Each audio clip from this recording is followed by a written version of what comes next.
to us and to the people of Kenya that IBC is totally compromised, and we are happy that this has been confirmed this early, because had this not been confirmed this early, they could have duped Kenyans that they can supervise and pretend over the general elections.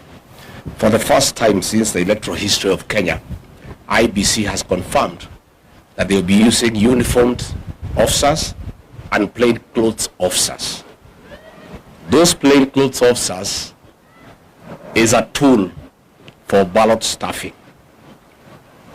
IBC has given ballot papers to government agencies that have been pre-marked, and the officers in civilian, their work is to figure out how to get the pre-marked ballots into the ballot box.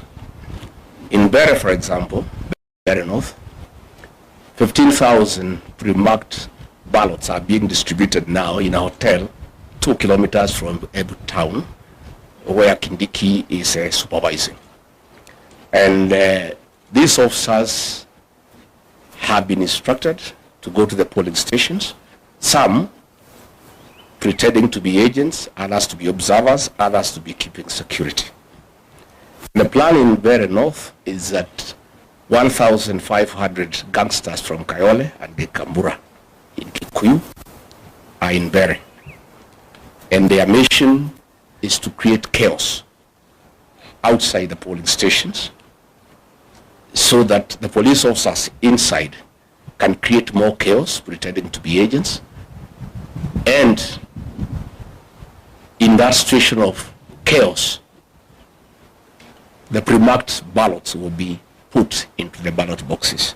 Thereafter, the police will arrive and keep peace, and things will go back to normal, and then the voting will continue. By that time, the pre-marked ballot papers will have been in the ballot box already. We are therefore saying, and the CEO of IBC, Marajan, is in Bere North himself overseeing that exercise. Let me ask government not to provoke the people of Bere North and the people of Kenya. Those people will not accept that situation. And I can tell you they are aware and they are waiting.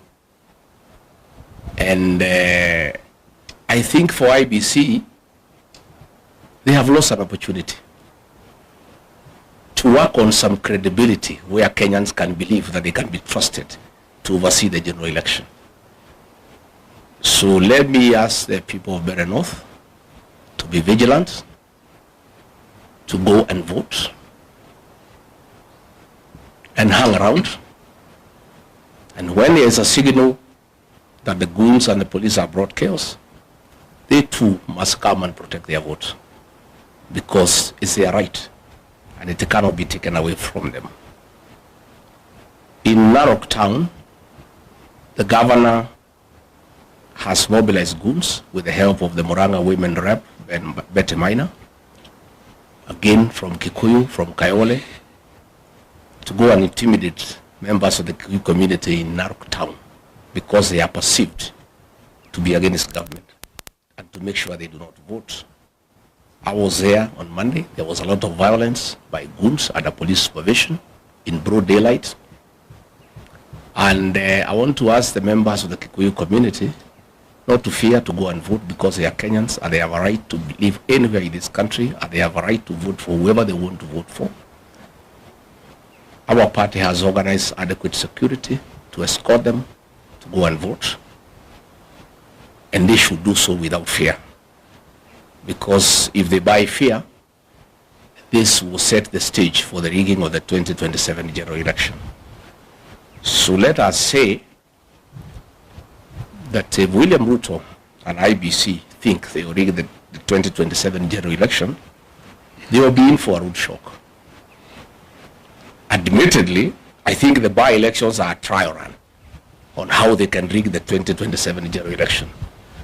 For us, it's also very good, so that we see how they do it, so that we learn and we prepare. But I can tell you with certainty, the people of Kenya will not be intimidated to elect people they don't want. And Kenya is not Tanzania.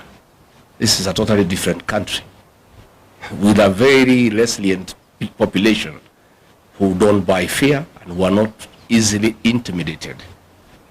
In Mbeere North, William Ruto has spent over 700 million shillings trying to bribe voters. And on the eve of the closure of the campaign period, the people of that area were through with that money. They want to go and vote their men, and that is why now they want to stuff the ballots. And it will not work, and it will not happen. And it is wrong for government officers sitting somewhere in a hotel outside Embu to think that they can go and stuff ballots into ballot boxes where the people live. It is very difficult. It's not easy. So we want to ask IBC not to allow officers into polling stations. And we have asked our agents to demand from the presiding officer that all agents are frisked for weapons. Nobody is supposed to carry a weapon inside a polling station unless it's an officer who is uniformed.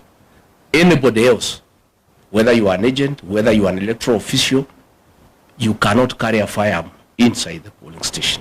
Those firearms are meant to intimidate the other agents, to intimidate the electoral officials, and therefore we have asked our agents to refuse the voting to begin until all people inside the polling station have been frisked for firearms, so that there are no firearms within the polling station. And I think once that has happened, voting should go on, and the counting should go on, and whoever has won should be announced. We have asked the people of Mbeere North, after voting, all of them to proceed to the tallying center in Chicago, so that they can protect their vote.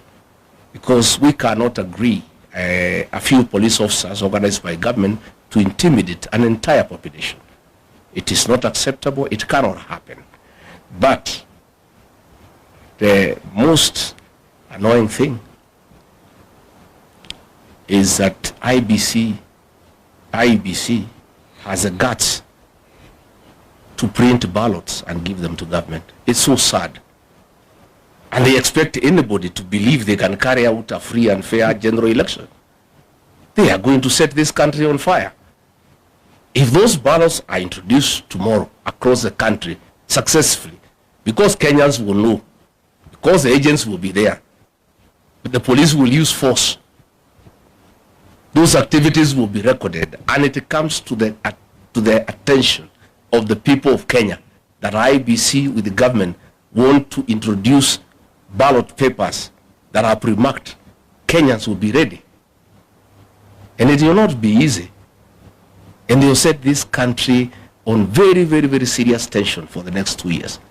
I can tell you with certainty that if they try the rigging of these by-elections, this country will be on political mood from tomorrow up to 2027, and no work will be done in this country.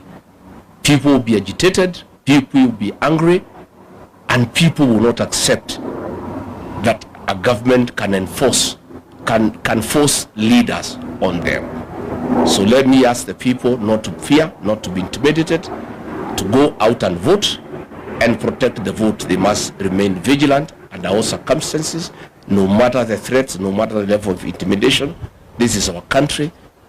We have no other country to go to, and the right to vote is absolute, and it must be protected under all circumstances. Thank you. Thank you. Unatafuta sehemu ya kudesigniwa picha nzuri ya nyumba, iwe sitting room, bedroom ama deko ya jumla? Tafuta Sisi Lags Interior. Bei nafuu, kazi safi na ubunifu ya kiwango cha juu. Badilisha muonekano wa nyumba yako kwa ustadi na utaalamu. Thank you for choosing Kenado Media as your primary news platform. Kwa kuendelea kutazama video zetu, tunatutia moyo kufanya utafiti na kukuandalia taarifa kutoka kote duniani. Cha kufanya wewe ni kusubscribe, kucomment, kulike na kushare kwa watu wengi zaidi. Kenado Media, home of trends.